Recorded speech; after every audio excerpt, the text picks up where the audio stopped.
പടച്ചവൻ നിങ്ങൾക്ക് തരുന്ന റിസ്ക്കിൽ നിന്ന് നിങ്ങൾ കഴിക്കുക. എന്നിട്ട് പടച്ചവനോട് നന്ദി കാണിക്കുക, അള്ളാഹുവിനോട് നന്ദി കാണിക്കുക. ബൽദത്തുൻ ത്വയ്യിബായ മനോഹരമായ നാടാണ്. റബ്ബുന ഗഫൂർ, പരിശുദ്ധമായ നാടാണെന്ന് മാത്രമല്ല നിങ്ങളുടെ ജീവിതത്തിൽ ഇതുവരെ സംഭവിച്ച എല്ലാ പാപങ്ങളും അല്ലാഹു പുറത്തു തരുന്നതാണ്. അതുകൊണ്ട് പരിശുദ്ധമായ മണ്ണാണിത്. ഈ സബ എന്ന് പറയുന്ന മണ്ണിൽ താമസിക്കുന്നവരെ, യമന്റെ തലസ്ഥാന സൻആയാണ്. ഈ യമൻ എന്ന രാജ്യത്തുള്ള ഓരോ വ്യക്തികളോടും അല്ലാഹു പറഞ്ഞു, നിങ്ങൾക്ക് യഥേഷ്ടം അവിടെ നിന്ന് ഭക്ഷണം കഴിക്കാം, നിങ്ങൾക്ക് സന്തോഷത്തോടെ വെള്ളം കുടിക്കാം, മനോഹരമായ കളകളാരവം മുഴങ്ങുന്ന ഒരുപാട് അരുവികൾ തോട്ടത്തിന്റെ അടിഭാഗത്തു കൂടി അല്ലാഹു കൊടുത്തു. ഇതെല്ലാം നൽകുമ്പോ എന്റെ പ്രിയപ്പെട്ടവരെ, അവരെ നന്ദികേട് കാണിച്ചു, അള്ളാഹുവിനെതിരെ പ്രവർത്തിക്കാൻ തുടങ്ങി. അവര് ധിക്കാരികളായി മാറിയപ്പോ അള്ളാഹു അവർക്ക് എന്താ പണി കൊടുത്തതെന്നറിയോ? പരിശുദ്ധമായ നാടെന്ന് പറഞ്ഞ അള്ളാഹുവിന്റെ പരിശുദ്ധമായ ഖുർആൻ സർട്ടിഫിക്കറ്റ് കൊടുത്ത നാട്. ആ നാടിനെ അള്ളാഹു പ്രളയത്തിലൂടെ നശിപ്പിച്ചു കളഞ്ഞു. ഏത് പ്രളയമാണെന്നറിയോ സഹോദരങ്ങളെ? അവിടെ മആരിബ് എന്ന് പറയുന്ന പട്ടണമാണ്. ആ മആരിബ് പട്ടണത്തിന്റെ അണക്കെട്ടുണ്ടായിരുന്നു പണ്ട് അവിടെ ആ നാട്ടില് അവിടത്തെ ഓരോ പ്രമാണികൾക്കുണ്ടായിരുന്ന, ഓരോ പ്രഭുക്കൾക്കുണ്ടായിരുന്ന, ഓരോ നേതാക്കന്മാർക്കുണ്ടായിരുന്ന അവിടത്തെ എല്ലാ സാമർത്ഥ്യവും അവിടെ നിലനിൽക്കവേ സഹോദരങ്ങളെ ചിന്തിക്കണേ, ബൽക്കീസ് രാജ്ഞി പണിത ഒരു വലിയ അണക്കെട്ടുണ്ടായിരുന്നു. ബൽക്കീസ് രാജ്ഞി പണിത അണക്കെട്ടായിരുന്നു. എന്തണക്കെട്ടെന്നറിയോ? വലിയ വലിയ പൊടുകൂറ്റം പാറകളും താറും കൊണ്ട് നിർമ്മിക്കപ്പെട്ടതാണ്. ഈ അണക്കെട്ടിനെ അല്ലാഹു പൊട്ടിച്ചെറിഞ്ഞു. അവസാന മനോഹരമായ നാട് ഒന്നാകെ ഒലിച്ചുപോയി. പിന്നെ അവിടെ ഉണ്ടായിരുന്നത് ഒരു ഉപയോഗമില്ലാത്ത മുളകളായി മാറി, ഇലന്ത വൃക്ഷങ്ങളായി മാറി, യാതൊരു ഉപയോഗമില്ലാത്ത കൈപ്പുള്ള കുറെ വസ്തുക്കളായി വൃക്ഷമായി അല്ലാഹു ആ നാടിനെ മാറ്റിക്കളഞ്ഞു. ഏത് നാടിനെയാണ് പ്രിയപ്പെട്ടവരെ അല്ലാഹു നശിപ്പിച്ചത്? ആ നാട്ടിലെ തോട്ടത്തിന്റെ ചുവട്ടിലൂടെ, മരത്തിന്റെ ഇടയിലൂടെ ഒരു പെണ്ണ് കുട്ടയും കൊണ്ടുപോയാ ആ പെണ്ണ് മരം പിടിച്ച് കുലുക്കണ്ട, ആ മരത്തിന്റെ മുകളിൽ കയറണ്ട. അവരുടെ കുട്ട നിറച്ച് ഫലവർഗ്ഗങ്ങൾ കിട്ടുന്ന, ഫ്രൂട്ട്സ് കിട്ടുന്ന, പഴവർഗ്ഗങ്ങൾ കിട്ടുന്ന ഒരു സീസണല്ല, അൺസീസണല്ല, ഏതും സമയത്തും എപ്പോഴും അവിടെ നിങ്ങൾക്ക് സുലഭമായ പഴവർഗ്ഗങ്ങളല്ല. ആ മആരിബ് എന്ന് പറയുന്ന പ്രദേശത്തിന്റെ സബ എന്ന് പറയുന്ന നാട്ടില് മനോഹരമായ തോട്ടത്തെ മആരിബ് അണക്കെട്ടിനെ പൊട്ടിച്ചെറിഞ്ഞുകൊണ്ട് അല്ലാഹു നശിപ്പിച്ചു. അവിടെ എന്താ സംഭവിച്ചത്? ആർക്കും ഉപയോഗമില്ലാത്ത ഇലന്ത മരങ്ങള്, അവിടെ കൈപ്പുള്ള മരങ്ങള്, അതുപോലെ മുളക്കൂട്ടങ്ങളെ കൊണ്ട് അല്ലാഹു ഇവിടെ നിറച്ചു കളഞ്ഞു. ഈ പറയപ്പെട്ട എല്ലാ ഫലവർഗ്ഗങ്ങളെയും പരിശുദ്ധിയും മുഴുവനും അല്ലാഹു നശിപ്പിച്ചു കളഞ്ഞത് എന്തുകൊണ്ടാണ്? അല്ലാഹു മുന്നോട്ട് വെച്ച ഒരു ഡിമാൻഡ് അവരെ അംഗീകരിച്ചില്ല. ഏത് ഡിമാൻഡാണെന്നറിയോ സഹോദരാ? അല്ലാഹു പറഞ്ഞത് എന്താണ്? വഷ്കുറൂ ലഹു, അല്ലാഹുവിന് നന്ദിയുള്ളവരായി മാറുക. അവര് നന്ദികേട് കാണിക്കാൻ തുടങ്ങി. എന്റെ പ്രിയപ്പെട്ട സഹോദരങ്ങളെ, ഒരു നാട്ടില് അല്ലാഹു പരിശുദ്ധി ഉണ്ടാക്കണമെങ്കിൽ ആ നാട്ടുകാര് നന്ദിയുള്ളവരാവുക. ആ നാട്ടിലുള്ള ഏതെങ്കിലും ഒരാൾ നന്ദികേട് കാണിച്ചാൽ അവിടുത്തെ നമസ്കാരക്കാരനും അത് ബാധിക്കുന്നതാണ്, അവിടുത്തെ നോമ്പുകാരിക്കും അത് ബാധിക്കുന്നതാണ്, അവിടുത്തെ സാത്വികനും വിശുദ്ധനും എല്ലാവർക്കും ആ വിപത്ത് വരുന്നതാണ്. അതുകൊണ്ടൊരു നാട് നന്നാകണം, ആ നാട് പരിശുദ്ധമാകണം. ബൽദത്തുൻ ത്വയ്യിബാ, പരിശുദ്ധമായ നാടായ നാട് മാറണം. അതിന് ഏറ്റവും വലിയ ഉദാഹരണമായി ഖുർആൻ പറഞ്ഞ സൂറത്തു സബ. എന്റെ സഹോദരങ്ങളെ, പിൽക്കാലത്ത് അണക്കെട്ട് പൊട്ടിയിട്ട് ജലപ്രളയമുണ്ടായി. അല്ലാഹു നശിപ്പിച്ചു കളഞ്ഞു. ആ നാടിനെ മുഴുവനും അല്ലാഹു നശിപ്പിച്ചു കളഞ്ഞു. നിങ്ങൾ ആലോചിച്ച് നോക്കൂ. അപ്പൊ നമ്മുടെ നാട് ഒന്നാമതായിട്ട് നന്നാകണമെങ്കിൽ നാട്ടുകാര് മുഴുവനും നന്ദിയുള്ളവരാകണം. ഒരാള് നമ്മുടെ നാട്ടില് കുഴപ്പക്കാരനായാൽ എല്ലാം തീർന്നു. പക്ഷേ നാം അതിൽ നിന്ന് രക്ഷപ്പെടാൻ ഒരു മാർഗമുണ്ട്. നമ്മുടെ നാട്ടിൽ ഏതെങ്കിലും ഒരാൾ മോശമായി നടക്കുന്നത് കണ്ടാൽ അയാളോട് അത് തെറ്റാണ് എന്ന് പറയാൻ നമുക്ക് മനസ്സുണ്ടാകണം. എന്ന് നമ്മൾ രക്ഷപ്പെട്ടു. ഇനി പള്ളിയിൽ കൃത്യമായി നിസ്കരിക്കുന്ന ഒരാളാണ്, കൃത്യമായി പള്ളിയിൽ വന്ന് നമസ്കരിക്കുന്ന, കൃത്യമായി ഇബാദത്തുകളൊക്കെ ഉണ്ട്. നിസ്കാരം കഴിഞ്ഞ് പുറത്തിറങ്ങുമ്പോൾ ഒരു ചെറുപ്പക്കാരൻ ഇവിടെ മദ്യപിക്കുന്നു, ഒരു ചെറുപ്പക്കാരൻ ഇവിടെ മോശമായ നിലയിൽ കഞ്ചാവിന് അടിമയാണ്, അല്ലെങ്കിൽ ആ ചെറുപ്പക്കാരൻ അവിടെ ഇസ്ലാമിക വിരുദ്ധമായ പ്രവർത്തനങ്ങൾ ചെയ്തുകൊണ്ട് നടക്കുന്നു. അങ്ങനെ ഉണ്ടായാൽ ഒരു മുസ്ലിം എന്നുള്ള നിലയിൽ എന്ത് വേണം? ആദ്യം അവനെ കൈകൊണ്ട് തടുക്കാൻ നിനക്ക് കഴിയണം. കൈകൊണ്ട് തടുക്കണം. അവന്റെ കയ്യിരിക്കുന്ന മദ്യത്തിന്റെ കുപ്പി വാങ്ങി എറിഞ്ഞ് പൊട്ടിക്കാൻ നിനക്ക് കഴിയണം. ഇനി അതിന് കഴിഞ്ഞില്ലെങ്കിൽ അള്ളാഹുവിന്റെ ഹബീബ് പറഞ്ഞു, നിനക്ക് നാവ് കൊണ്ട് അവനെ ഒന്ന് ഉപദേശിക്കാൻ കഴിയണം. അതിനും കഴിഞ്ഞില്ലെങ്കിൽ ഹൃദയം കൊണ്ടെങ്കിലും അവനെ ഒന്ന് വെറുത്ത്, അവൻ ചെയ്യുന്ന പ്രവൃത്തിയെ വെറുത്ത്, അവൻ നീ കാണിക്കുന്ന വെറുപ്പ് അവന്റെ തിന്മയുടെ നിദാനമാണെന്ന് മനസ്സിലാക്കിയിട്ട് അവൻ അതിൽ നിന്ന് പിന്മാറാൻ തയ്യാറായി. നീ ഈ മൂന്നാലൊരു രീതിയിൽ അവനെ അത് തടഞ്ഞില്ല എങ്കിൽ നീയും ആ വിഷയത്തിൽ കുറ്റക്കാരനാണ്. സ്വാലിഹ് നബി അലൈഹി സ്വലാത്തു വസ്സലാം പരിശുദ്ധമായ ദഅവത്തുമായി കടന്നു വന്നപ്പോ സത്യനിഷേധികൾ ചോദിച്ചു, നീ പ്രവാചകനാണെന്ന് എന്ത് തെളിവാ? നീ പ്രവാചകനാണെന്ന് എന്ത് തെളിവുണ്ട്? ആ സമയത്ത് സ്വാലിഹ് നബി അലൈഹിസ്സലാം ചോദിച്ചു, എന്ത് തെളിവാ വേണ്ടത് ഞാൻ പ്രവാചകനാണെന്നതിന്? അവൻ പറഞ്ഞു, ആ കാണുന്ന വലിയ പാറക്കെട്ടിൽ നിന്ന് ഗർഭിണിയായ ഒരു ഒട്ടകത്തെ, നിങ്ങൾ പറഞ്ഞ ന്യായം എന്തെന്നറിയോ? അറുക്കാൻ പിടിച്ചപ്പോൾ ഒരാളും പറഞ്ഞില്ല അത് ചെയ്യരുതേ, പടച്ചവന്റെ വിപത്തിറങ്ങുമെന്ന് പറഞ്ഞില്ല. എല്ലാരും അവൻ ചെയ്തോട്ടെ, അവൻ അനുഭവിച്ചോട്ടെ, അനുഭവിച്ചത് ഒരുമിച്ചായി പോയി.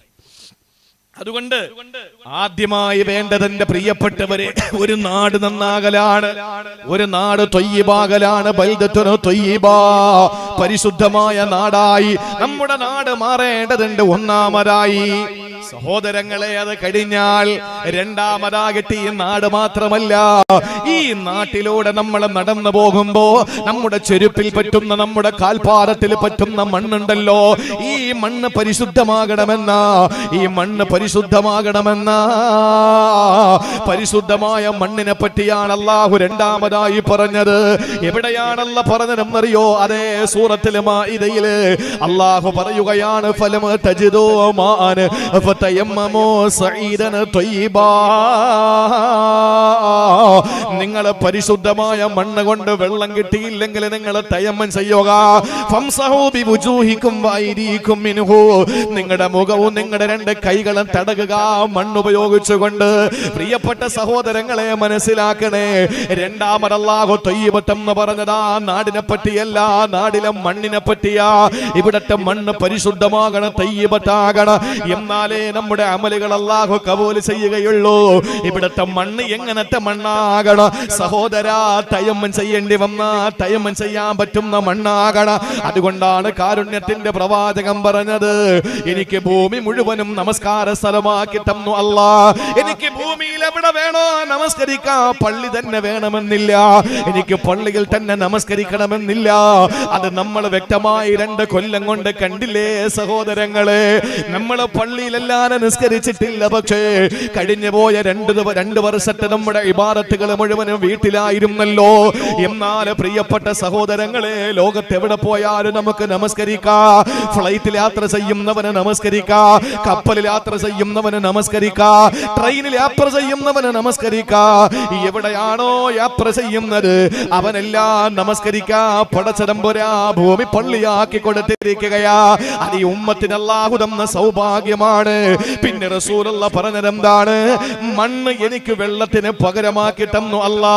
സഹോദരങ്ങളെ, നിങ്ങൾക്ക് കയ്യിലോ കാലിലോ മുഖത്തോ ഒരു മുറിവുണ്ടെന്നിരിക്കട്ടെ, അതല്ലെങ്കിൽ വെള്ളം ഉപയോഗിക്കാൻ കഴിയാത്ത അവസ്ഥയിൽ നിങ്ങൾക്ക് പനി പിടിച്ചെന്നിരിക്കട്ടെ, അല്ലെങ്കിൽ ഈ നാട്ടിലെ വെള്ളം തീർന്നു പോകുന്നൊരവസ്ഥ വരട്ടെ, പള്ളിയിലെ ബാങ്ക് വിളിക്കുമ്പോ എങ്ങനെയാ നമസ്കരിക്കുക? എങ്ങനെയാണ് നമസ്കരിക്കാൻ കഴിയുക? എന്റെ സഹോദരങ്ങളെ, നമസ്കാരത്തിന് വേണ്ടി നമ്മൾ ചെയ്യേണ്ടത് എന്താണ്? വെള്ളമില്ലാത്തത് കൊണ്ട് നിസ്കാരം ഉപേക്ഷിക്കലല്ല. പിന്നെയോ ഇവിടെ നിന്ന് മണ്ണെടുത്ത് ആ മണ്ണിലടിച്ചിട്ട് തയമ്മം ചെയ്ത് നിസ്കരിക്കാൻ പരിശുദ്ധമായ മണ്ണാകണം നമ്മുടെ മണ്ണ്.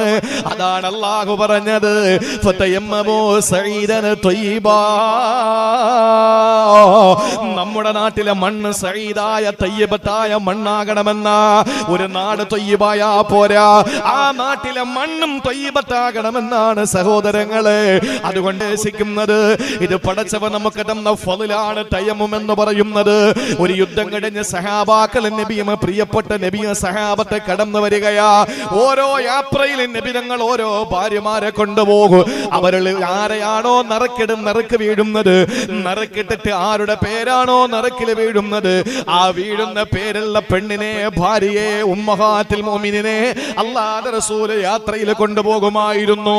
സഹോദരങ്ങളെ, ഒരു യാത്ര കഴിഞ്ഞ് വരുമ്പോഴാണ് തനിക്ക് തന്റെ അസുമ എന്ന് പറയുന്ന സഹോദരിയിൽ നിന്ന് വാങ്ങിയ മാല, ആ മാല കളഞ്ഞു പോയത് ആയിഷാ ബീവിയുടെ കഴുത്തിൽ കിടന്ന മാല.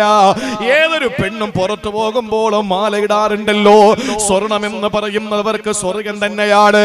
ആ പെണ്ണിന്റെ ഒരു വീക്ക്നെസ് ആണ്, പെണ്ണിന്റെ ഒരു ദൗർബല്യമാണ് സ്വർണമെങ്കിൽ, പ്രിയപ്പെട്ട സഹോദരങ്ങളെ, ആയിഷാ റളിയല്ലാഹു അൻഹയുടെ കയ്യിൽ സ്വർണമില്ല.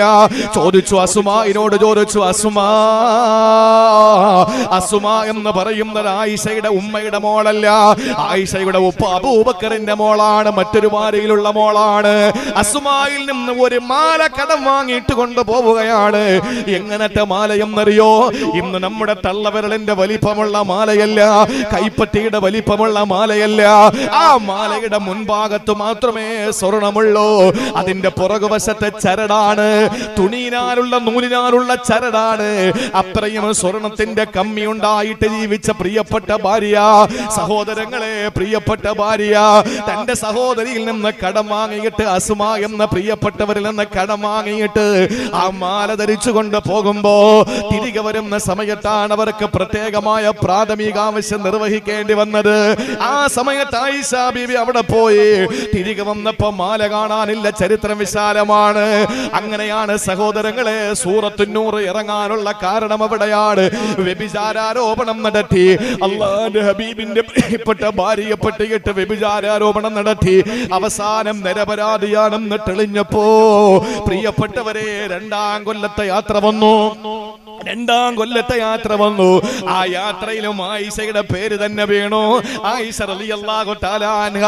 വീണ്ടും എന്റെ പ്രിയ സഹോദരങ്ങളെ, ആയിഷ റളിയല്ലാഹു അൻഹ നബി തങ്ങൾ അനുഗമിക്കുകയാ. അനുഗമിച്ച് തിരികെ വരുമ്പോ പ്രിയപ്പെട്ടവരെ സംഭവിച്ചത് ഇതുപോലെ തന്നെ. ആയിഷ ബീവി കാരണം അവർക്ക് യാത്ര മുടങ്ങേണ്ടി വന്നു. എന്തോ കാരണത്തിന്റെ പേരിൽ യാത്ര മുടങ്ങിയപ്പോ അന്ന് രാത്രി അവിടെ തങ്ങാമെന്ന് പറഞ്ഞു. പക്ഷേ യാത്രക്കാര് തങ്ങിയ പ്രദേശത്ത് വെള്ളമില്ലാത്ത നാടാണ്. അന്ന് കൊടും വെയിലാണ്, മഴയില്ല. സഹോദരങ്ങളെ, കുടിക്കാൻ വെള്ളം കുറച്ച് കയ്യിലുണ്ട്. പക്ഷേ നേരം വെളുക്കുമ്പോൾ എങ്ങനെയാണ് സുബഹി നമസ്കരിക്കുക? നേരം വെളുക്കുമ്പോൾ എങ്ങനെയാണ് മലമൂത്ര വിസർജനം ചെയ്തിട്ട് ശൗചം ചെയ്യുക? ആ സമയത്ത് എല്ലാവരും വിഷമിച്ചു. ആളുകൾ ഓടിച്ചെന്ന് അബൂബക്കർ സിദ്ദീഖിനോട് പറഞ്ഞു, സിദ്ദീഖേ, നിന്റെ മോള് വല്ലാത്ത കാര്യം തന്നെയാണ്, ഇപ്പോഴും നമ്മളെ ഇടങ്ങേറാക്കുകയാണല്ലോ. ഇവിടെ വെള്ളമില്ലാത്ത നാട്ടിൽ താമസിക്കേണ്ടി വന്നല്ലോ. ഈ രാത്രി തന്നെ യാത്ര ചെയ്തിരുന്നെങ്കിൽ ഏതെങ്കിലും വെള്ളമുള്ള പ്രദേശത്തെത്തുമായിരുന്നല്ലോ. ഇവിടെ നമ്മൾ തങ്ങേണ്ടി വന്നത്, യാത്ര ചെയ്ത് ഇവിടെ തങ്ങേണ്ടി വന്നത് ആയിഷാ ബീവി കാരണമാണ്. അബൂബക്കറെ, വല്ലാത്ത കഷ്ടമാണെന്ന് പറഞ്ഞ് വാപ്പയല്ലേ മഹാനായ പ്രവാചകന്റെ അടുക്കൽ ചെന്ന് സഹാബത്തിന് പറയാൻ പറ്റോ? ഭർത്താവിനോട് പരിഭവം പറയാൻ പറ്റോ? ഇല്ല. അതുകൊണ്ട് ഉപ്പാനോട് പരാതി പറഞ്ഞു ചെന്ന് അബൂബക്കർ സിദ്ദീഖ് റളിയല്ലാഹു തആല അൻഹു എന്ത് ചെയ്തെന്നറിയോ?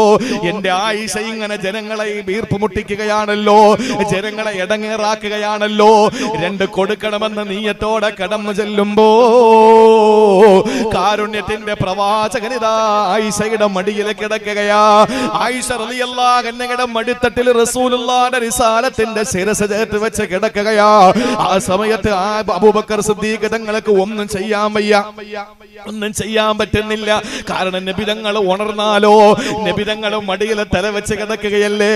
എന്നാലും ആയിഷ ബീവിയുടെ അടുക്കൽ ചെന്നിട്ട് അബൂബക്കർ സിദ്ദീഖ് റളിയല്ലാഹു തആല അൻഹു എന്ന പിതാവ് എന്ത് ചെയ്തെന്നറിയോ? എന്തിനാ നീ നാട്ടുകാരെ ഇടങ്ങേറാക്കിയത്? നീ കാരണമല്ലേ, നിന്റെ അശ്രദ്ധ കാരണമല്ലേ യാത്ര മുടങ്ങിയത്? ഇവിടെ വെള്ളമില്ലാത്ത ഏരിയയാണ്, എങ്ങനെ നാളെ സുബഹി നമസ്കരിക്കും? വല്ലാത്ത വിഷമമാണ് എന്ന് പറഞ്ഞിട്ട് ആയിഷയുടെ തോളിൽ ഒരു കുത്തു വെച്ച് കൊടുത്തു. ആയിഷ ബീവി പറഞ്ഞത് എന്തെന്നറിയോ? എനിക്ക് നന്നായിട്ട് വേദനിച്ചു, പക്ഷേ എഴുന്നേറ്റ് ശരീരം മുഴുവനെ തടകണമെന്ന് എനിക്ക് ആഗ്രഹം തോന്നി. അങ്ങനെ ഒരു ടെൻഡൻസി എനിക്കുണ്ടായി. പക്ഷേ എന്റെ ഹബീബ് ഉറങ്ങുകയല്ലേ എന്റെ പ്രവാചകന്റെ ഉറക്കം നഷ്ടപ്പെടരുതെന്ന് ചിന്തിച്ചുകൊണ്ട് ഞാൻ കടിച്ചിറക്കി വേദന. എന്റെ വാപ്പ എന്നെ തല്ലിയതെനിക്ക് വല്ലാത്ത വേദന വന്നു. ആ സന്ദർഭത്തിൽ ആയിഷ റളിയല്ലാഹു തആല കരഞ്ഞു. പക്ഷേ കണ്ണുനീര് റസൂലുള്ളാഹിന്റെ മുഖത്ത് വീഴാൻ അനുവദിച്ചില്ല. സഹോദരങ്ങളെ, നേരം വെളുത്തെഴുന്നേൽക്കുമ്പോ വെള്ളമില്ലാത്ത മണ്ണിലതാ മുത്തുനബിയുടെ നെറ്റിത്തടം വിയർക്കുകയാ. മുത്തുനബിയുടെ നെറ്റിത്തടം വിയർക്കുകയാ. ആയത്തിറങ്ങി. എന്താ ആയത്തെന്നറിയോ? നിങ്ങളുടെ നാട്ടിലെത്തിയാൽ, നിങ്ങൾ യാത്രക്കാരാണെങ്കിൽ, അല്ലെങ്കിൽ നിങ്ങളെ ഭാര്യമാരെ സ്പർശിച്ചാൽ, അല്ലെങ്കിൽ നിങ്ങളെ പ്രാഥമിക ആവശ്യങ്ങൾ നിർവഹിച്ചാൽ, അല്ലെങ്കിൽ നിങ്ങൾക്ക് വെള്ളം തൊടാൻ പറ്റാത്തൊരു ഗതി വന്നു കഴിഞ്ഞാൽ, നിങ്ങൾക്ക് വെള്ളം നിങ്ങൾ എത്തിച്ചില്ലെങ്കിൽ, പരിശുദ്ധമായ മണ്ണെടുത്തിട്ട് നിങ്ങൾ തയമ്മം ചെയ്യണേ. ഈ ആയത്തിറങ്ങുമ്പോ ആയിഷ റളിയല്ലാഹു അൻഹ ആഹ്ലാദിക്കുകയാ. സഹാബാക്കൾ അബൂബക്കർ തങ്ങളുടെ മുന്നിൽ വന്നിട്ട് പറഞ്ഞു, അല്ലയോ സിദ്ദീഖേ, ഞങ്ങളെ കുറ്റം പറഞ്ഞതൊക്കെ ശരിയാണ്. പക്ഷേ ആയിഷ എന്ന് നിങ്ങളുടെ പ്രിയപ്പെട്ട പൊന്നുമോളെ കാരണത്താൽ അള്ളാഹു ഞങ്ങൾക്ക് അനുഗ്രഹം ചൊരിഞ്ഞിരിക്കുകയാ. അബൂബക്കറിന്റെ കുടുംബം വീണ്ടും ഞങ്ങളെ പരാജയപ്പെടുത്തിയിരിക്കുകയാ. ആയിഷ ബീവി ഇവിടെ നിന്നത് കൊണ്ടല്ലേ ഇവിടെ കിടക്കേണ്ടി വന്നത്. ഇവിടെ കിടന്നത് കൊണ്ടല്ലേ വെള്ളമില്ലാത്ത മണ്ണിൽ ഞങ്ങൾ പരാതിപ്പെട്ടത്. അങ്ങനെ പരാതിക്ക് പരിഹാരമല്ലേ പരിശുദ്ധ ഖുർആനിൽ തയമ്മത്തിന്റെ ആയത്തിറങ്ങിയത്. ആയിഷ ബീവിയാണ് തയമ്മമിന്റെ ആയത്തിറങ്ങാൻ കാരണക്കാരിയെങ്കിൽ, എന്റെ പ്രിയപ്പെട്ടവരെ, മണ്ണ് പരിശുദ്ധമാകണം. മണ്ണ് പരിശുദ്ധമാകണം. ആയിഷ റളിയല്ലാഹു തആല അൻഹ ഈ തയമ്മുമിന്റെ കാരണക്കാരി ആയിഷ റളിയല്ലാഹു അൻഹയാണ്. പള്ളിയിലൊക്കെ ഒരു നമ്മുടെ ജീവിതത്തിൽ, നമ്മുടെ ചെറുപ്പക്കാരാണെങ്കിലും പ്രായമുള്ളവരാണെങ്കിലും മതപരമായിട്ടുള്ള നമ്മുടെ ആവശ്യമായ എല്ലാ കാര്യങ്ങളും നമ്മൾ പഠിച്ചിരിക്കണം. അതിൽ ഒരു അശ്രദ്ധയും നമ്മൾ വിചാരിക്കരുത്. പഠിക്കാൻ മനസ്സുണ്ടാകണം. അത് നമ്മുടെ ആവശ്യമാണ്. ഇന്ന് പള്ളികളിൽ നിങ്ങൾ നോക്ക്, കയ്യിൽ ബാൻഡേജ് ഇട്ടിട്ട് ആളുകൾ വരുന്നുണ്ട്, ബാൻഡേജ് ഒട്ടിച്ചു കൊണ്ടുവരുന്നുണ്ട് ആളുകൾ. എങ്ങനെ ഒതു ശരിയാകും? അവർക്കറിയില്ല അത്രയും ഭാഗത്ത് വെള്ളം ചേർന്നില്ല എങ്കിൽ തന്റെ നിസ്കാരം സഹിയായിട്ടില്ല എന്ന്. ഇവിടെ ഹനഫി മദ്ഹബാ അല്ലല്ലോ, ഷാഫി എന്നല്ലോ. അപ്പൊ ആ മസാല നമ്മൾ പഠിക്കണ്ടേ? എന്തിനു വിഷമിക്കണം? നമുക്ക് ഏതെങ്കിലും ഒരു ഭാഗം കഴുകാൻ കഴിഞ്ഞില്ല എങ്കിൽ, അല്ലെങ്കിൽ വെള്ളമില്ലാത്തൊരു ഭാഗത്ത് നമ്മൾ എത്തപ്പെട്ടു പോയാൽ, അല്ലെങ്കിൽ നമുക്ക് വെള്ളം തൊട്ടുകൂടാ എന്ന് ഏതെങ്കിലും നിപുണന്മാരായ ഡോക്ടർമാര് നമുക്ക് വിധി എഴുതിയാൽ, അള്ളാഹു നമുക്ക് പരിഹാരം തന്നത്, വേണ്ട, പച്ച മണ്ണിൽ അടിച്ചിട്ട് നിങ്ങൾ തയമ്മം ചെയ്തിട്ട് നമസ്കരിക്കുക. കാരണം അള്ളാഹുവിന്റെ ഫളിൽ, പടച്ചവന്റെ ഔദാര്യം. നമ്മുടെ നാട്ടിലെ മണ്ണും ത്വയ്യിബത്താകണം. പരിശുദ്ധമായ മണ്ണാണ് എടുക്കേണ്ടത്. അപ്പൊ നമ്മുടെ നാട്ടിലെ മണ്ണ് പരിശുദ്ധമാകണ്ടേ? നമ്മൾ കഴിക്കുന്ന ഭക്ഷണം മാത്രമാണോ? അല്ല, നമ്മുടെ നാട്ടിലെ മണ്ണ് പോലും പരിശുദ്ധമാകണം. നമ്മുടെ നാട്ടിലെ മണ്ണ് പോലും പരിശുദ്ധമാകണം. ഏതെങ്കിലും ഒരു വസ്തുവിൽ പട്ടി തൊട്ടാൽ, നായ തൊട്ടാൽ, ശ്വാനം തൊട്ടാൽ നമ്മൾ എന്താ ചെയ്യേണ്ടത്? 7 വെള്ളം എന്ന് പറഞ്ഞാൽ 7 പ്രാവശ്യം നമ്മൾ കഴുകണം. അതിൽ കൃത്യമായി 1 പ്രാവശ്യം മണ്ണ് കലർത്തിയ വെള്ളം കൊണ്ടായിരിക്കണം. മണ്ണിന് അതിനുള്ള കഴിവുണ്ട് എന്ന് ഇന്ന് ശാസ്ത്രം തെളിയിച്ചിരിക്കുകയാണ്. അപ്പോ രണ്ടാമതായിട്ട് നമ്മൾ കഴിക്കുന്ന ഭക്ഷണം മാത്രമല്ല, നമ്മുടെ നാട് മാത്രമല്ല, നമ്മുടെ മണ്ണും പരിശുദ്ധമായിരിക്കണം. നമ്മുടെ മണ്ണും പരിശുദ്ധമായിരിക്കണം. തീരുന്നില്ല. അപ്പൊ നാടായി, മണ്ണായി. ഇനി എന്താ വേണ്ടത്? ഇനി നമ്മളാകുന്ന വ്യക്തി, ആ വ്യക്തിയുടെ നന്മ, ആ വ്യക്തിയുടെ പരിശുദ്ധിക്ക് അപ്പുറത്ത് നാം പറഞ്ഞു വന്ന നാടിന്റെ പരിശുദ്ധിയാണ്. ആ നാട്ടിലെ മണ്ണിന്റെ പരിശുദ്ധിയാണ്. എന്റെ പ്രിയപ്പെട്ട സഹോദരങ്ങളെ, ഇനി നമ്മുടെ വീട്ടിന്റെ മുറ്റത്ത് നിൽക്കുന്ന വൃക്ഷങ്ങളും ത്വയ്യിബത്താകണം. വീട്ടിന്റെ മുറ്റത്തേക്കുന്ന വൃക്ഷങ്ങൾ പോലും ത്വയ്യിബത്താകണം എന്ന് പറഞ്ഞാൽ അതിനകത്തെല്ലാണ്ട് കഞ്ചാവ് കൃഷി പറ്റൂല എന്നർത്ഥം. കഞ്ചാവ് കൃഷി പറ്റൂല. നമ്മുടെ വീടിന്റെ മുറ്റത്ത് നിൽക്കുന്ന വൃക്ഷങ്ങൾ പോലും പരിശുദ്ധമായിരിക്കണം. ലഹരി ഉൽപ്പാദിപ്പിക്കപ്പെടുന്ന വൃക്ഷങ്ങളാകാൻ പാടില്ല, സസ്യങ്ങളാകാൻ പാടില്ല. ഇത് ഇസ്ലാമിന്റെ നിയമമാണ്. കഴിക്കുന്ന ഭക്ഷണത്തിലാണോ നമ്മൾ ആ ഹറാമും ഹലാലും മാത്രം കാണുന്നത്? അല്ല. നമ്മുടെ വീട്ടുമുറ്റത്ത് നിൽക്കുന്ന വൃക്ഷത്തിൽ പോലും നമ്മൾ അത് ത്വയ്യിബത്താകണം, പരിശുദ്ധമാകണമെന്നാണ്. അതുകൊണ്ടാണ് വിശുദ്ധമായ ഖുർആൻ സൂറത്ത് ഇബ്രാഹിമിൽ അല്ലാഹ് പരിചയപ്പെടുത്തുകയാണ്. ഒരു വിശ്വാസിയുടെ ഉദാഹരണം അല്ലാഹ് പറയുമ്പോൾ അത് എങ്ങനെയാണ് പറഞ്ഞതെന്നറിയോ? അലം തറ കൈഫ ലറബല്ലാഹു മസലൻ, അലം തറ കൈഫ ലറബല്ലാഹു മസലൻ കലിമതൻ ത്വയ്യിബ കശദറത്തിൻ ത്വയ്യിബ. അല്ലാഹു പരിചയപ്പെടുത്തുന്നത്, സഹോദരങ്ങളെ, ഒരു മനുഷ്യന്റെ ഏറ്റവും നല്ല ഉദാഹരണം പറയാൻ അല്ലാഹു മനുഷ്യന്റെ ഉപമ പറഞ്ഞത് പരിശുദ്ധമായ വൃക്ഷത്തോടാണ്. പരിശുദ്ധമായ വൃക്ഷത്തോട് മനുഷ്യനെ ഉപമിച്ചിരിക്കുകയാണ് അല്ലാഹു തആല. അലം തറ കൈഫ ലറബല്ലാഹു മസലൻ കലിമതൻ ത്വയ്യിബ കശദറത്തിൻ ത്വയ്യിബത്തിൻ അസ്ലുഹാ സാബിതുൻ വഫറഉഹാ ഫിസ്സമാ തുഅതി ഉകുലഹാ കുല്ല ഹീനിൻ ബിഇദ്നി റബ്ബിഹാ. സൂറത്ത് ഇബ്രാഹിമിൽ അല്ലാഹു പരിചയപ്പെടുത്തുകയാണ്. ഒരു മുസ്ലിമിന്റെ ഉദാഹരണം അല്ലാഹു പറഞ്ഞത് എന്തിനെ പറഞ്ഞുകൊണ്ടാണെന്നറിയോ? ഒരു മുസൽമാന്റെ ഉദാഹരണത്തെ പറയാൻ അല്ലാഹു തആല ആ വീടിനെ ഉദാഹരിച്ചില്ല, ആ നാട്ടിലെ പള്ളിയെ ഉദാഹരിച്ചില്ല. അല്ലാഹു പറഞ്ഞത് എന്താണ്? കശദറത്തിൻ ത്വയ്യിബ, കശദറത്തിൻ ത്വയ്യിബ, ഒരു പരിശുദ്ധമായ വൃക്ഷമാണത്രേ. അല്ലാഹു പരിശുദ്ധമായ വൃക്ഷമെന്ന് പരിചയപ്പെടുത്തുന്നു. ഏതാണ് പരിശുദ്ധമായ വൃക്ഷം? അത് മുഅ്മിനാണ്. എന്നിട്ട് അല്ലാഹു പറഞ്ഞത് അസ്ലുഹാ സാബിതുൻ, അതിന്റെ വേരുകൾ, അടിവേരുകൾ, തായ്വേരുകൾ ഉറച്ചതാണ്. വഫറഉഹാ ഫിസ്സമാ, അതിന്റെ ശിഖരങ്ങൾ ഇങ്ങനെ മാനമുട്ട ഉയർന്നു നിൽക്കുകയാണ്. പടച്ചവന്റെ കൽപ്പനയനുസരിച്ച് അതിന്റെ ഫലം എല്ലാ പ്രാവശ്യവും അല്ലാഹുവിന്റെ അടിമകൾക്ക് കൊടുത്തുകൊണ്ടിരിക്കുകയാ. കർഷകന് അതിന്റെ ഫലം എല്ലായ്പ്പോഴും കിട്ടിക്കൊണ്ടിരിക്കുകയാണ്. ചിന്തിക്കണേ സഹോദരങ്ങളെ, ഈ ഉദാഹരണം ആരെ പറ്റിയാണല്ല പറഞ്ഞതെന്നറിയോ? ചിന്തിക്കുക. ശജറത്തിന് തയ്യിബ, പരിശുദ്ധ വൃക്ഷമെന്ന് പറഞ്ഞാൽ അത് ഞാനാണ്, അത് നിങ്ങൾ ഓരോരുത്തരുമാണ്. എന്തേ അല്ലാഹു ഉദാഹരിച്ചതെന്നറിയോ? അസ്ലുഹാ സാബിതുൻ എന്ന് പറഞ്ഞാൽ അടിവേര് തായ്വേര് ഭൂമിയിൽ ഉറച്ചിരിക്കുന്നു എന്ന് പറഞ്ഞാൽ ഹൃദയത്തിലെ വിശുദ്ധമായ കലിമ ഉറച്ചു എന്നാണ്. വഫറഉഹാ ഫിസ്സമാ,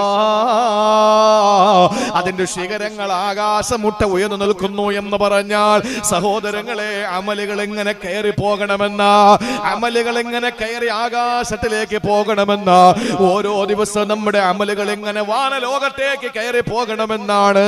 എന്നിട്ട് അല്ലാഹ് പറഞ്ഞത് എന്താണ്? തൂതി ഉകുലഹാ കുല്ല ഹീനിൻ ബിഇദ്നി റബ്ബിഹാ, എല്ലാ കർഷകർക്കും ആവശ്യമായത് എല്ലാ സമയത്തും ഫലമായി കൊടുക്കുന്ന ഒരു മനോഹരമായ വൃക്ഷം പോലെ ഞാൻ ഈ നാട്ടിലുള്ള ജനങ്ങൾക്ക്, ആണുങ്ങൾക്ക്, പെണ്ണുങ്ങൾക്ക്, ഹിന്ദുക്കൾക്ക്, ക്രിസ്ത്യാനികൾക്ക്, മതമുള്ളവന് ഇല്ലാത്തവന് ഞാൻ ഉപകാരിയാകണമെന്ന. സഹോദരങ്ങളെ, കർഷകർക്ക് യഥേഷ്ടം ഭക്ഷണം കൊടുക്കുമ്പോൾ, യഥേഷ്ടം ഫലം കൊടുക്കുമ്പോൾ ഒരു വിശ്വാസി എങ്ങനെയാകണം? അവന് പരിശുദ്ധമായ കാര്യങ്ങൾ ചെയ്യണമെന്ന, അവന്റെ നോട്ടം പരിശുദ്ധമാകണം, അവന്റെ ഭാഷണം പരിശുദ്ധമാകണം, അവന് എല്ലാം, അവനിൽ നിന്ന് മറ്റുള്ളവരെ നേരിടുന്നത് മുഴുവൻ പരിശുദ്ധമാകണം, ത്വയ്യിബാകണമെന്ന. എന്റെ പ്രിയപ്പെട്ട സഹോദര, ഒരു നിമിഷം ഒന്ന് ചിന്തിക്ക്. നമ്മെ സംബന്ധിച്ചിടത്തോളം അല്ലാഹു നമ്മളെ ഉദാഹരിക്കാൻ വേണ്ടി പറഞ്ഞത് പരിശുദ്ധമായ വൃക്ഷമാണെങ്കിൽ ആ വൃക്ഷത്തിന്റെ അടിവേര് തായ്വേര് ഭൂമിയിൽ ഉറച്ചതുപോലെ എന്റെയും നിങ്ങളുടെ ഹൃദയത്തിൽ ഈമാൻ ഉണക്കണമെന്നാണ്. അതിന്റെ ശിഖരങ്ങൾ വാനലോകത്തേക്ക് തലയെടുപ്പോടെ നിൽക്കുന്നത് പോലെ നമ്മുടെ അമലുകൾ ആകാശത്തിലോട്ട് കയറി പോകണമെന്ന. ഓരോ ദിവസം നമ്മുടെ അമല് കയറിപ്പോണ്ടേ. വ്യാഴാഴ്ചയും തിങ്കളാഴ്ചയും അമലുകൾ കയറി പോകുന്ന, ആ അമലുകൾ ആകാശത്തിലേക്ക് ഉയർന്നു പോകുന്ന ദിവസമാണത്രേ പ്രിയപ്പെട്ടവരെ. അതുകൊണ്ട് തന്നെ വ്യാഴാഴ്ച അമലുകൾ ഉയർത്തപ്പെടുമ്പോ അന്ന് നോമ്പ് സുന്നത്താക്കി. ആഴ്ചയിൽ ഒരു ദിവസം വ്യാഴാഴ്ച അമലുകൾ കയറി പോകുന്നു. ഓരോ ദിവസവും സുബഹിന് ശേഷവും അസറിന് ശേഷവും അമലുകൾ ഉയർത്തപ്പെടുകയാണ്. അസറിന് ശേഷം സുബഹിക്ക് ശേഷവും അമലുകൾ ഉയർത്തപ്പെടുന്നു. അതുകൊണ്ടാണ് സുബഹിക്കും ആ മഗ്രിബിന്റെ സമയത്തും അസറിന്റെ സമയത്ത് സുബഹിന്റെ സമയത്തും ഈ രണ്ട് വഖത്ത് നമസ്കാരത്തില് ജമാഅത്ത് നഷ്ടപ്പെടുത്താൻ പാടില്ല. സുബഹിയും അസറും. എന്താ കാര്യം എന്നറിയോ? നമ്മുടെ പള്ളിയില് ഈ സുബഹിക്കും അസറിനും നമ്മൾ കാണാത്ത അള്ളാഹുവിന്റെ മാലാകന്മാരുടെ സാന്നിധ്യമുണ്ട്. രണ്ട് വഖത്ത്. എന്താ കാര്യം? മഗ്രിബിനും ഇശാക്കും ഒക്കെ ഉണ്ടാവും, പക്ഷെ അസറിനും സുബഹിക്കും വരുന്ന മലക്കുകൾ വേറെ സ്വഭാവക്കാരായ മലക്കുകളാ. 2 ഷിഫ്റ്റാണ്. ഇന്നിപ്പോ നമ്മളാണല്ലോ 8 മണിക്കൂർ ജോലി, 8 മണിക്കൂർ ജോലി.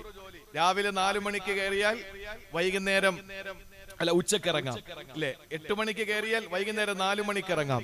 4 മണിക്ക് കയറിയാൽ പിറ്റേന്ന് രാവിലെ ഇറങ്ങാം. ഷിഫ്റ്റായിട്ട് നമ്മളിപ്പോ ജോലിക്കാരെ നിയമിക്കാറുണ്ട് ഓഫീസുകളിൽ. ആദ്യമായി ഷിഫ്റ്റായിട്ട് ജോലിക്കാരെ നിയമിച്ചത് അള്ളാഹുവാ നമുക്ക് പരിചയപ്പെടുത്തി തന്നത്. സുബഹി നമസ്കാരത്തില് രാത്രി ഡ്യൂട്ടി ഇട്ട മലക്കുകൾ തിരിച്ചു കയറി പോകുന്ന സമയമാണ്. ഏത്? സുബഹി നിസ്കാരം കഴിഞ്ഞിട്ട്. സുബഹി നിസ്കാരം ജമാഅത്തായി നമസ്കരിക്കുമ്പോ ആ സമയത്ത് അള്ളാഹുവിന്റെ മലക്കുകൾ, ഏത് മലക്കുകൾ? എനിക്ക് തലേ ദിവസം രാത്രി എന്റെ എല്ലാ കൃത്യമായ എന്റെ അമലുകൾ രേഖപ്പെടുത്താൻ വേണ്ടി അള്ളാഹു നിയോഗിച്ച മലക്ക് സുബഹിക്ക് ജമാഅത്തിൽ എന്നോടൊപ്പം കൂടും. എന്നിട്ട് എന്ത് ചെയ്യും? ആ മലക്ക് രാത്രിയുടെ ഡ്യൂട്ടി കഴിഞ്ഞിട്ട് സുബഹി കഴിഞ്ഞ ഒരൊറ്റ പോക്ക ആകാശത്തിലേക്ക്. അപ്പോ ഇതേ സുബഹി വഖത്തിന് രാവിലത്തെ ഡ്യൂട്ടിയുള്ള മലക്കുകളും പള്ളിയിലെത്തുന്നു. കാരണം അവര് പോയ ഉടനെ ഈ ഡ്യൂട്ടി അവരേറ്റെടുക്കുകയാണ്. ഇനി ഈ രാത്രി ഇപ്പൊ സുബഹി കഴിഞ്ഞ് പോയ മലക്കുകളുണ്ടല്ലോ, ആ മലക്കുകൾ അടുത്ത അസറിന്റെ വഖത്തിനാണ് ഇറങ്ങി വരുന്നത്. അസറിന്റെ വഖത്തിന് വന്ന് കൂടും. അപ്പോ ഈ ഡ്യൂട്ടി ഏറ്റെടുത്ത മലക്കുകള്, സുബഹിക്ക് ശേഷം ഏറ്റെടുത്ത മലക്കുകൾ അസർ നിസ്കാരത്തിൽ ജമാഅത്തിൽ കൂടിയിട്ട് അവര് കയറി പോകും. അപ്പോ ഈ മലക്കുകൾ 2 ഷിഫ്റ്റിലുള്ള മലക്കുകളും നമ്മോടൊപ്പം ഹാജരാകുന്ന 2 വഖത്തുകൾ സുബഹിയും അസറുമാണ്. അപ്പോ നമ്മുടെ ജീവിതത്തിൽ എന്ത് വില കൊടുത്തും ഏത് പ്രതിസന്ധി ഉണ്ടായിരുന്നാലും ഈ സമയത്ത് നമസ്കാരം നമ്മൾ മുടക്കാൻ പാടില്ല. കാരണം അള്ളാഹുവിന്റെ അടുക്കൽ രാത്രിയുടെ ഡ്യൂട്ടിയുള്ള മലക്കുകൾ കയറി ചെല്ലുമ്പോ അള്ളാഹ് ചോദിക്കും, നീ വന്നപ്പോൾ എന്റെ അടിമ എന്ത് ചെയ്യുന്നു? നിസ്കാരത്തിലായിരുന്നു. ഏത്? സുബഹി. ശരി, നീ ഇന്നലെ ചെന്നപ്പോ അവൻ എന്തായിരുന്നു? നിസ്കാരത്തിലായിരുന്നു. ഏത്? തലേ ദിവസത്തെ അസർ. അതുപോലെ അടുത്ത മലക്കിനോടും ചോദിക്കും. അപ്പൊ ഓരോ ദിവസവും അമലുകൾ ഉയർത്തപ്പെട്ടുകൊണ്ടിരിക്കുന്നു. ഒരു ആഴ്ചത്തെ മുഴുവനായിട്ടുള്ള അമലുകൾ വ്യാഴാഴ്ച ഉയർത്തപ്പെടും. അപ്പോ ജീവിതത്തിൽ നമ്മുടെ അമലുകൾ ഉയർന്നു പോകണം. അതാണ് പരിശുദ്ധ വൃക്ഷത്തിന്റെ ശിഖരങ്ങളെ ഉപമിച്ചിരിക്കുന്നത്. ഇനി പറയുന്നത് എന്താ? തൂതി ഉകുലഹാ കുല്ലഹീൻ. എപ്പോഴും അതിന്റെ കർഷകന് ഫലം കൊടുത്തുകൊണ്ടിരിക്കുന്ന മനോഹരമായ വൃക്ഷം. നമ്മളും അങ്ങനെ ആകണം. എങ്ങനെ? എല്ലാവർക്കും ഗുണം ഉണ്ടാകണം. നമ്മളെ കൊണ്ട് ഗുണം ഉണ്ടാകണം. ഗുണമില്ലാത്തവൻ മരിച്ചാൽ, ഗുണമില്ലാത്തവന് മരണപ്പെട്ടാൽ ആ നാട് മുഴുവന് സന്തോഷിക്കുമെന്ന അള്ളാന്റെ ഹബീബ് നബി മുഹമ്മദ് മുസ്തഫ സല്ലല്ലാഹു അലൈഹി വസല്ലമ തങ്ങൾ പറയുകയാണ്, ഒരു മനുഷ്യന് മരണപ്പെടുമ്പോൾ ഒന്നുകിൽ അവനെ സന്തോഷിക്കുന്നവനാകും, അല്ലെങ്കിൽ സന്തോഷിപ്പിക്കുന്നവനാകും. എങ്ങനെയാണ് സന്തോഷിക്കുക? അവന് നല്ലവനാണെങ്കിൽ അവന് ജീവിതത്തിൽ ചെയ്ത എല്ലാ കർമ്മങ്ങളുടെയും പ്രതിഫലം വാങ്ങാൻ പോവുകയാണ്. അതുകൊണ്ട് അവന് സന്തോഷമാണ്. ഇനി ചില ആളുകളും സന്തോഷിക്കുകയില്ല, മറ്റുള്ളവരെ സന്തോഷിപ്പിക്കും. അവരാരെന്നറിയോ? ഈ നാട്ടിൽ ഗുണമില്ലാതെ കിടക്കുന്ന സാധനങ്ങളാണ്. ആ നാട്ടിലെ ജനങ്ങളെ മുഴുവനും സന്തോഷിക്കുന്നവന്റെ മരണത്തിൽ, ഈ നാട്ടിലെ ഈ കോഴികൾ പോലും, ഈ നാട്ടിലെ നായകൾ പോലും, ഈ നാട്ടിലെ ആട്ടിൻകുട്ടികൾ പോലും സന്തോഷിക്കുമെന്നാണ് നമ്മുടെ മരണത്തിൽ. ഈ നാട് പോലുവഴി ഈ നാടും ഈ നാട്ടിൽ താമസിക്കുന്ന എല്ലാ ആളുകളും സന്തോഷിക്കുമെന്നും മരിച്ചു കിട്ടിയല്ലോ എന്ന്. അപ്പോ നമ്മൾ ജനങ്ങൾക്ക് ഉപകാരമുള്ളവരാകണം. നമ്മൾ ജനങ്ങൾക്ക് ഉപകാരം. അപ്പൊ മുഅ്മിനായ ഒരു മനുഷ്യനെ നമ്മളെ പരിചയപ്പെടുത്താൻ, ഒരു വ്യക്തി എന്ന എന്നെ പരിചയപ്പെടുത്താൻ അള്ളാഹു പരിചയപ്പെടുത്തിയത് എന്റെ വീട്ടുമുറ്റത്ത് നിൽക്കുന്ന വൃക്ഷം, പരിശുദ്ധ വൃക്ഷത്തോടാണ്. അപ്പോ നമ്മുടെ ജീവിതത്തിൽ പരിശുദ്ധി എന്ന് പറയുന്ന, ത്വയ്യിബത്ത് എന്ന് പറയുന്നത് നമുക്ക് ഒഴിച്ചുകൂടാൻ പറ്റാത്തൊരു കാര്യമാണ്. ജീവിതത്തിൽ ഒഴിച്ചുകൂടാൻ പറ്റാത്ത കാര്യമാണ്. അത് കഴിഞ്ഞോ എന്റെ പ്രിയപ്പെട്ട സഹോദരങ്ങളെ, നമ്മൾ ശ്വസിക്കുന്ന വായു പോലെ ത്വയ്യിബത്താകണം. നമ്മൾ ശ്വസിക്കുന്ന വായു പോലും ത്വയ്യിബത്താകണം. നമ്മുടെ നാടായാ പോരാ, മണ്ണായാ പോരാ, വൃക്ഷങ്ങളായാ പോരാ, നമ്മൾ ശ്വസിക്കുന്ന വായു പോലെ പരിശുദ്ധമാകണം. അതിന് പറയുന്നത് റീഹുൻ തയ്യിബാ. വിശുദ്ധമായ ഖുർആനിൽ അല്ലാഹു പരിചയപ്പെടുത്തിയല്ലോ സൂറത്ത് യൂനുസിലൂടെ. അല്ലാഹ് പറയുകയാണ് ഹുവല്ലദീ യുസയ്യിറുകും ഫിൽ ബർരി വൽ ബഹരി ഹത്താ ഇദാ കുന്തും ഫിൽ ഫുൽകി വജറൈന ബിഹിം ബിരീഹിൻ തയ്യിബാ വഫരിഹൂ ബിഹാ. സഹോദരങ്ങളെ, കപ്പലിൽ യാത്ര ചെയ്യുന്നവരെ പറ്റി അല്ലാഹ് പരിചയപ്പെടുത്തുകയാ. ഹുവല്ലദീ യുസയ്യിറുകും ഫിൽ ബർരി വൽ ബഹരി, കരയിലെ കടലിലും നിങ്ങളെ യാത്ര ചെയ്യിപ്പിക്കുന്നവനാണ് അല്ലാഹ്. ഹത്താ ഇദാ കുന്തും ഫിൽ ഫുൽഖി, നിങ്ങൾ കപ്പലിലായി കഴിഞ്ഞാൽ വജറൈന ബിഹിം, നിങ്ങളെ കൊണ്ട് ആ കപ്പൽ ഇങ്ങനെ സഞ്ചരിക്കുമ്പോ എങ്ങനെയാണ് സഞ്ചരിക്കുന്നത്? ബിരീഹിൻ തയ്യിബാ, പരിശുദ്ധമായ കാറ്റ് വന്നിട്ട് കപ്പലിനെ ഇങ്ങനെ കൊണ്ടുപോവുകയാ. പരിശുദ്ധമായ കാറ്റ് വന്ന് കപ്പലിനെ കൊണ്ടുപോവുകയാ. സഹോദരങ്ങളെ, പരിശുദ്ധമായ കാറ്റെന്ന് പറഞ്ഞാൽ ഇളം തെന്നലാണ്. ആ ഇളം തെന്നൽ വന്ന് ആ കപ്പലിനെ കൊണ്ടുപോകുമ്പോ സഹോദരാ ഫരിഹൂ ബിഹാ, അതിനകത്തുള്ള ആളുകളൊക്കെ സന്തോഷിക്കുകയാണ്. എന്തുകൊണ്ടെന്നറിയോ? യാതൊരു അപകടവുമില്ലാതെ കപ്പൽ സുസജ്ജമായി മുന്നോട്ട് പോവുകയാ. അതിന്റെ ചാനലിലൂടെ, സമുദ്രത്തിന്റെ സാഗരത്തിന്റെ ചാനലിലൂടെ അതിങ്ങനെ മുന്നോട്ട് ഗമിക്കുമ്പോ സഹോദരങ്ങളെ, മനോഹരമായ യാത്ര ചെയ്യാൻ ലക്ഷക്കണക്കിന് ആയിരക്കണക്കിന് യാത്രക്കാരെയും എത്രയോ ടൺ ഭാരം വഹിച്ചുകൊണ്ട് കപ്പൽ ഇങ്ങനെ യാത്ര ചെയ്യുമ്പോൾ തൊട്ടുടനെ അല്ലാഹ് പറയുന്നത് അവര് സന്തോഷം അതിക്രമിച്ചു പോയി. അവരുടെ സന്തോഷം അതിര് വിട്ടുപോകുമ്പോ അവസാനം സംഭവിക്കുന്നത് എന്തെന്നറിയോ? അവസാനം സംഭവിക്കുന്നത് ഒരു കൊടുങ്കാറ്റ് വന്ന കപ്പലിനെ തകർത്ത് കളയുകയാണ്. ഒരു കൊടുങ്കാറ്റ് വന്ന് കപ്പലിനെ തകർത്ത് കളയുകയാണ്. സഹോദരങ്ങളെ, അവിടെ കൊണ്ടുപോകുന്ന കാറ്റിനെ, ഇളം തെന്നലിനെ പരിചയപ്പെടുത്തിയത് റീഹുൻ തയ്യിബാ എന്ന പരിശുദ്ധമായ കാറ്റെന്ന് പറഞ്ഞുകൊണ്ടാ. നമ്മുടെ ചുറ്റും അടിച്ചു വീശുന്ന കാറ്റ് കൊടുങ്കാറ്റായാ പോരാ, അടിച്ചു വീശുന്ന കാറ്റ് ഓക്കിയായാ പോരാ. സഹോദരങ്ങളെ, ഒരിക്കലും കൊടുങ്കാറ്റായാ നമ്മുടെ ജീവിതത്തിന്റെ തന്നെ താളം തെറ്റിപ്പോകും. നമ്മുടെ ജീവിതത്തിൽ കൊള്ളേണ്ട കാറ്റ് പരിശുദ്ധമായ കാറ്റാ. അന്തരീക്ഷം പോലും തയ്യിബത്താകണമെന്നാണ്. കഴിക്കുന്ന ഭക്ഷണത്തിൽ മാത്രമല്ല മുസ്ലിമേ, നമ്മുടെ ശരീരത്തിൽ കൊള്ളുന്ന കാറ്റ് പോലും പരിശുദ്ധമാകണമെന്നാണ്. ഇത് വിശുദ്ധമായ ഖുർആനിന്റെ സമീപനമാണ്. ഒരു മുസ്ലിമിന്റെ സമീപനമാണെങ്കിൽ കേട്ടോ, പരിശുദ്ധമായ കാറ്റടിച്ച് വീശുന്ന നാട്ടില്, പരിശുദ്ധമായ മണ്ണുള്ള നാട്ടില്, പരിശുദ്ധമായ വ്യക്തിത്വമുള്ള ഞാനും നിങ്ങൾ നല്ല ഒരു ഭവനമുണ്ടാക്കുമല്ലോ. നമ്മൾ എല്ലാവരും ആഗ്രഹിക്കുന്നത് ഒരു വീടാണല്ലോ. ആ വീട് എങ്ങനത്തെ വീടാകണം? മസാകിനു ത്വയ്യിബാ, അതും പരിശുദ്ധമായ മസ്കനാകണമെന്ന അവിടെയും അല്ലാഹു പരിചയപ്പെടുത്തിയത് ത്വയ്യിബത്തായ മസ്കനം എന്നാണ്. സൂറത്തു തൗബയിൽ നമുക്ക് കാണാം, അല്ലാഹ് പറയുന്നുണ്ട് വഅദല്ലാഹുൽ മുഅ്മിനീന വൽ മുഅ്മിനാതി ജന്നാതി തജ്രി മിൻ തഹ്തിഹൽ അൻഹാർ ഖാലിദീന ഫീഹാ വമസാകിന ത്വയ്യിബാ ഫീ ജന്നാതി അദ്നിൻ. അല്ലാഹുവിന്റെ വിശുദ്ധമായ ഖുർആനിൽ സൂറത്തു തൗബയിലൂടെ അല്ലാഹ് പരിചയപ്പെടുത്തുകയാണ് വഅദല്ലാഹുൽ മുഅ്മിനീന വൽ മുഅ്മിനാ, എന്റെ മുന്നിരിക്കുന്ന മുഅ്മിനീങ്ങളെ, നിങ്ങളെ വൽ മുഅ്മിനാത്ത്, എന്നെ കേൾക്കുന്ന എന്റെ പ്രിയപ്പെട്ട സഹോദരിമാരാകുന്ന മുഅ്മിനത്തുകളായ വിശ്വാസിനികളായ ഒരു സമൂഹത്തിന് അല്ലാഹ് കൊടുക്കുന്നത് എന്തെന്നറിയോ? അല്ലാഹ് വാഗ്ദാനം ചെയ്യുകയാണ് ജന്നാത്തിനെ തജ്രി മിൻ തഹ്തിഹൽ അൻഹാർ, അടിവാരത്തെ കളകളാരവം മുഴക്കുന്ന അരുവികളുള്ള തോട്ടങ്ങളെല്ലാം നൽകുന്നതാണ്. ആ തോട്ടങ്ങൾ മാത്രമല്ല, സ്വർഗമെന്ന് പറഞ്ഞാൽ ഒരിക്കലും കൊട്ടാരമാണെന്ന് ചിന്തിക്കണ്ട. സ്വർഗമെന്ന് പറഞ്ഞാൽ അതിനർത്ഥം തോട്ടമെന്നാണ്. സ്വർഗമെന്ന് പറഞ്ഞാൽ ഒരിക്കലും കൊട്ടാരമാണെന്ന് കരുതണ്ട. നമ്മൾ കരുതുന്നത് എന്താണ്? സ്വർഗം എന്ന് പറഞ്ഞാൽ വെള്ള കൊട്ടാരം അല്ലല്ല. സ്വർഗം എന്ന് പറഞ്ഞാൽ തോട്ടം, ജന്നത്ത്. അതുകൊണ്ടാണ് പള്ളി വെച്ചു കൊടുക്കുന്നവന് എന്താ പറഞ്ഞത്?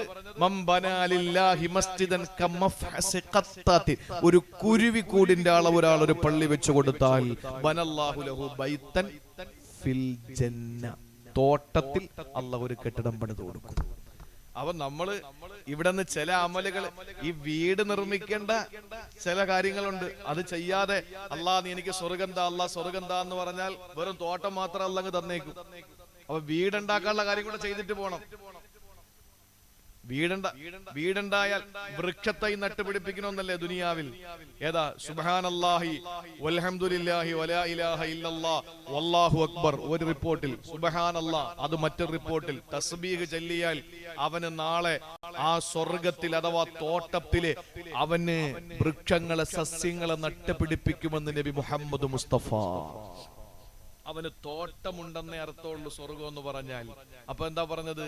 വിശുദ്ധ ഖുർആൻ പറഞ്ഞു, ഒരു മുഅ്മിനായ മനുഷ്യനും ഒരു മുഅ്മിനായ ആണിനും പെണ്ണിനും അല്ലാഹു വഅദ ചെയ്യുന്നു ജന്നാത്തിൻ തോട്ടം. തോട്ടം തജ്രീ മിൻ തഹ്തിഹാ, തോട്ടത്തിന്റെ അടിവാരത്ത് കൂടി ഒഴുകുന്നു അൽ അൻഹാറു, നദികൾ. എന്നിട്ടോ അല്ലാഹ് തോട്ടവും അരുവിയും മാത്രമല്ല തരുന്നത്, ഖാലിദീന ഫീഹാ, ആ തോട്ടത്തിൽ അവരെ ശാശ്വതരാകും. മാത്രമല്ല വമസാകിന ത്വയ്യിബാ, പരിശുദ്ധമായ വീടും അവിടെ ആ തോട്ടത്തിൽ അല്ലാഹു പണി കഴിപ്പിക്കുന്നതാണ്. ഫി ജന്നാത്തി ആദിൻ, ഏദൻ തോട്ടത്തില് അല്ലാഹു തആല മനോഹരമായ ഒരു വീടും നിനക്ക് നിർമ്മിച്ചു തരും. അപ്പൊ മുഅ്മിനാകണം. മുഅ്മിനായ അല്ലാഹു തരുന്നത് മസാകിന ത്വയ്യിബ, പരിശുദ്ധമായ വീട്, പരിശുദ്ധമായ വീട്. എന്നാൽ ആ സ്വർഗത്തിന്റെ പരിശുദ്ധിയുള്ള ഭൂമിയിലെ ചില ഇടങ്ങളുണ്ട്, അതും ത്വയ്യിബത്തായ മസ്കനാണ്. അതേതാണ്? നമ്മുടെ പള്ളി അത് പരിശുദ്ധമല്ലേ? ആ പരിശുദ്ധമായ പള്ളി എന്ന് പറയുന്നത് അള്ളാഹുവിന്റെ പരിശുദ്ധ സ്വർഗത്തിന് സമാനമാണ്. സ്വർഗത്തിന് സമാനമാണ്. നമ്മുടെ മദ്രസകൾ അത് സ്വർഗത്തിന് സമാനമാണ്. അതുകൊണ്ടാണല്ലോ പറഞ്ഞത്, അള്ളാന്റെ റസൂല് പറഞ്ഞത് എന്താണ്? നിങ്ങൾ നടന്നു പോകുമ്പോ സഹാബത്തെ ഇൽമിന്റെ സദസ് കണ്ടാൽ നിങ്ങൾ അതിനകത്ത് കയറി ഇരിക്കണം എന്ന് അത്ര വ്യക്തമാക്കി നബി തങ്ങൾ അങ്ങ് പറഞ്ഞു കൊടുക്കാതെ അള്ളാഹുവിന്റെ റസൂല് പറഞ്ഞു, നിങ്ങൾ നടന്നു പോകുമ്പോ ചില തോട്ടങ്ങൾ, സ്വർഗത്തിന്റെ തോട്ടം കാണും, അവിടെ നിങ്ങൾ കയറി ഒന്ന് മേഞ്ഞിട്ട് പോകണം എന്ന് പഠിപ്പിച്ചു നബി മുഹമ്മദ് മുസ്തഫ. അതേതാ? ഈ ഇൽമിന്റെ മജ്ലിസാണ്. ഇൽമിന്റെ മജ്ലിസാൻ, മദ്രസകൾ അള്ളാഹുവിന്റെ സ്വർഗത്തിന്റെ തോപ്പ. അതുകൊണ്ടാണ് ഏതെങ്കിലും ഒരു വ്യക്തി ഇൽമു പഠിക്കാൻ വേണ്ടി, വഅള് കേൾക്കാൻ വേണ്ടി ഇറങ്ങി വീട്ടിൽ നിന്ന് വന്ന വഴിയിൽ പാതി വഴിയിൽ മരിച്ചു പോയാൽ നിങ്ങൾ രക്ഷപ്പെട്ടു. കാരണം സ്വർഗത്തിന്റെ വഴിയിലാണ് അവൻ പ്രവേശിച്ചത്, അവന് സ്വർഗം ഉറപ്പാണ്.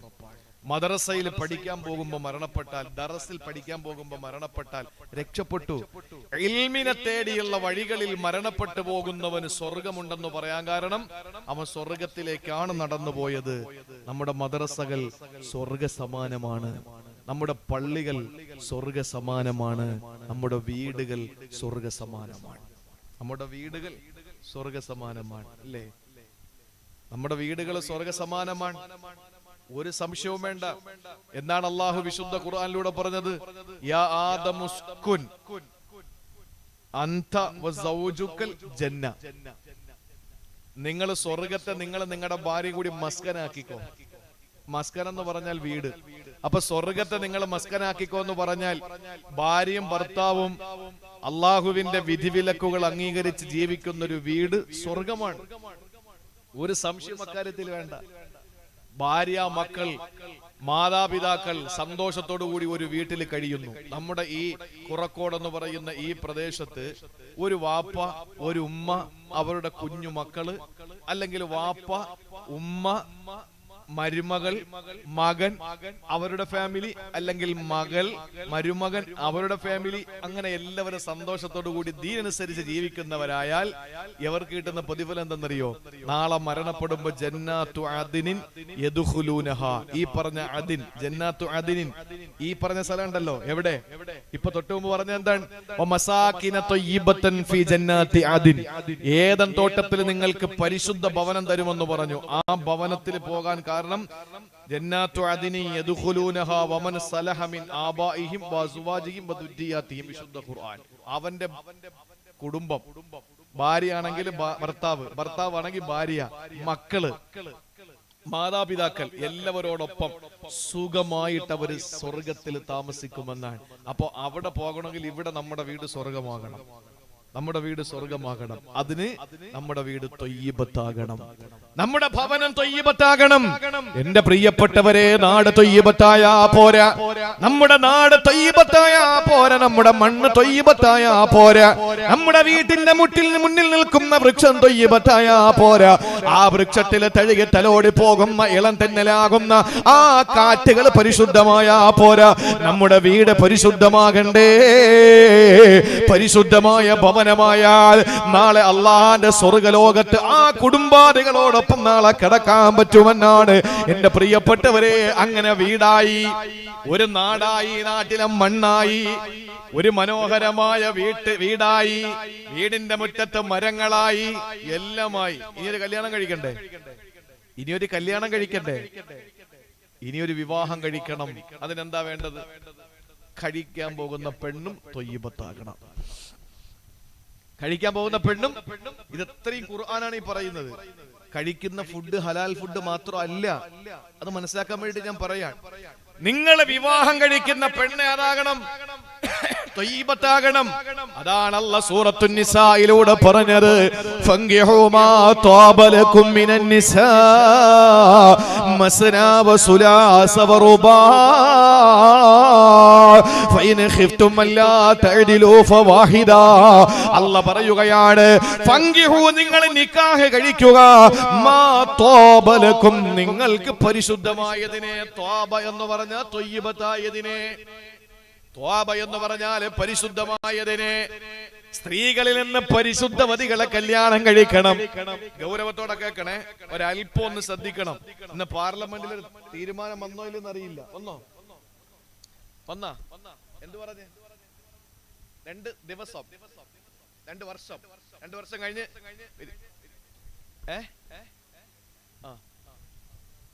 ആസൂത്രണം ചെയ്യും. 2 വർഷം കഴിഞ്ഞിട്ട് ആ നിയമം പ്രാബല്യത്തിൽ വരൂ എന്ന് പറയുന്നു. രക്ഷപ്പെട്ടു. എന്താ കാര്യം എന്നറിയോ? പ്രസിഡന്റ് ഒപ്പിടണമെങ്കിൽ 2 വർഷം കഴിയണം. ഒരു നിമിഷം നിങ്ങളൊന്ന് ആലോചിച്ച് നോക്കിയേ, ഈ സമുദായം എത്ര വേദനിച്ചെന്നറിയോ? ഈ സമുദായത്തിന് 18 വയസ്സുള്ളപ്പോ കെട്ടിച്ചു വിട്ട് ബാധ്യത ഒഴിക്കണമെന്നുള്ളത് കൊണ്ടല്ല. 18 വയസ്സായി ഒരു പെണ്ണിന്റെ പ്രായത്തിന്റെ മനോഹാരിത എന്ന് പറയുന്നത് എത്ര വയസ്സാണ്? 17 to 18.